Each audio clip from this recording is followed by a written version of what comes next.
جو سنا نہیں ہوگا بہت دور ہے تو میں دوبارہ بتا دیتا ہوں آپ لوگوں کو. آیت اللہ خوئی کے والد محترم نجف سے نکلے بغداد جاتے ہوئے، رستے میں ایک شہر آیا ہلا. ہلا سے گزر رہے تھے تو بازار میں دیکھا کہ ایک گھر پہ گنبد سائز کا بنا ہوا ہے اور اس کے اوپر لکھا ہوا ہے ہاذا مقام امام زمان، یہ امام زمانہ کا مقام ہے. وہی تعجب کیا انہوں نے کہ یہاں پہ امام زمان کا مقام کیسے؟ کہا تو لوگوں نے بتایا کہ یہ گھر جگہ جو تھی یہ ایک شخص تھا، اس کا نام تھا شیخ علی، اور وہ بہت زیادہ امام زمانہ کو یاد کرتا تھا، بہت گریا کرتا تھا، بہت مناجات کرتا تھا، امام کو خطاب کرتا تھا مولا آپ کیوں نہیں آتے، کیوں نہیں آتے ہیں، آنکھیں ترس گئی ہیں مولا، میں تیار ہوں، میرا شہر چھوٹا سا ہلا شہر ہے، اس میں 1000 جوان ہیں جو تلوار چلانا جانتے ہیں، مولا آپ کو تو 313 چاہیے. بہت روتا، بہت گریا کرتا، اتنا زیادہ رویا ایک دن جو ہے وہ شہر سے باہر چلا گیا اور دشت کے اندر گریا کرتا رہا. دیکھا کہ ایک عربی لباس میں جوان آیا، کہا کہ شیخ کیا چاہتے ہو؟ کہا میں اپنے امام کا انتظار کر رہا ہوں. کہا ہم تمہارے امام ہیں.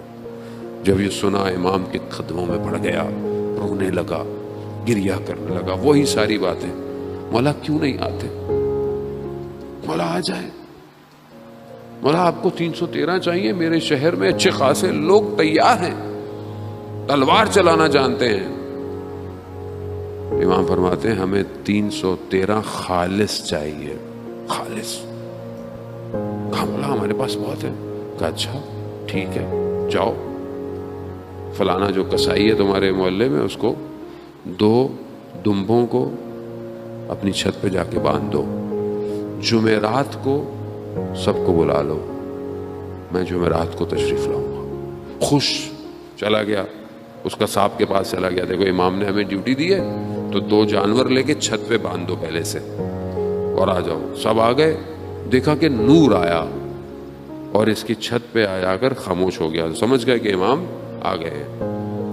امام نے پہلے جو ہے وہ اس قصاب کو بلایا، کسائی کو بلایا، نام لیا، اوپر گیا. تھوڑی دیر امام نے کہا کہ دیکھو ایک جانور جو ہے اس کو قربان کرو، اس کا خون جو ہے وہ اس نالی سے نیچے جانا چاہیے جو جا رہی ہے.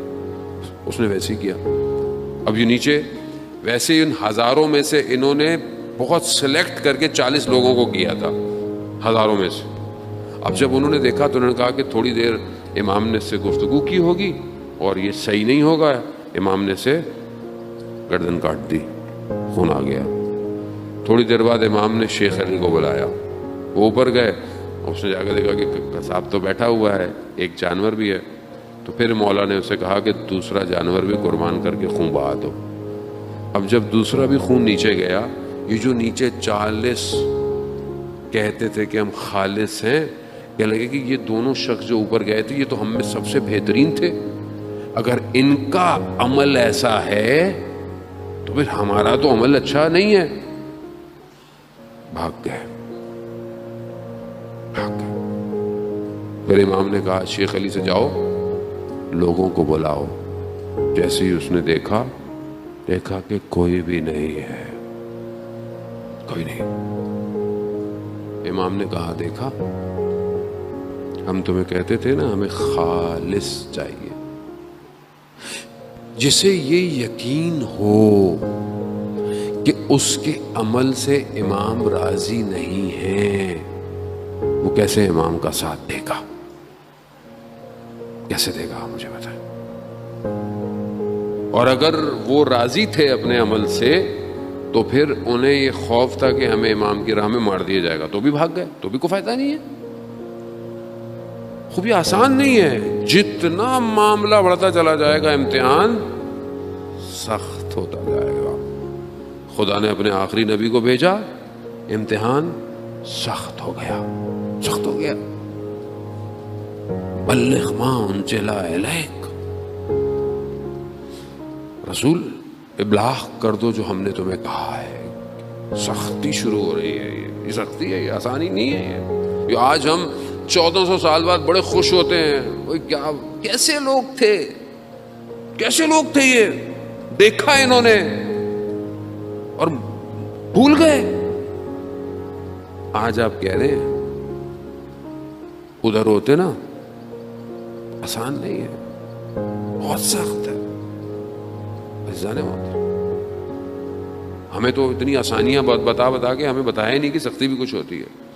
معاملہ آگے بڑھتا گیا. جب کربلا تک پہنچا ہے نا, امتحان بھی سخت ہو گیا. سخت ترین امتحان تھا.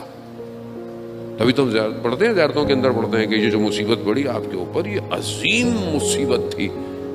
اس سے عظیم مصیبت زمین آسمان نے گریا کیا ہے. عالم جھکے ہوئے تھے سید الشہداء کی طرف. امام نے بھی ایسے لوگوں کا انتخاب کیا, ایسے گوہر اپنے پاس لے کر آئے کہ جانتے تھے کہ یہ کھڑے رہیں گے. کیسے تھے, کس مقام پہ تھے, کیا کہتے تھے کہ ہمیں تو کئی دفعہ مارا جائے ہم نہیں جائیں گے. پتا ہم عزیزان محترم آج اتنے 100 سال بعد اگر ہمیں خدا یہ توفیق دے رہا ہے تو ہمیں امتحان کی دعوت دی جا رہی ہے. ہمیں دعوت دی جا رہی ہے. اب آپ بولیں گے مولانا صاحب ہم مجلس سننے آتے ہیں, آپ ہمیں پتہ نہیں کس امتحانوں میں ڈال رہے ہیں. اللہ مجلس سنیں, ہم تو گھر جائیں, ہماری زندگی ہے, بچے ہیں, بیوی ہے, کوئی اسکول میں پڑھتا ہے, کوئی کالج میں پڑھتا ہے, کسی کو مولانا ہم کن چکروں میں پھنسا رہے ہیں. میں کیا آپ کو بتاؤں گا, اصل میں یہ دعوت ہے ہی اس لیے آؤ اس وادی میں جس وادی میں امام تمہیں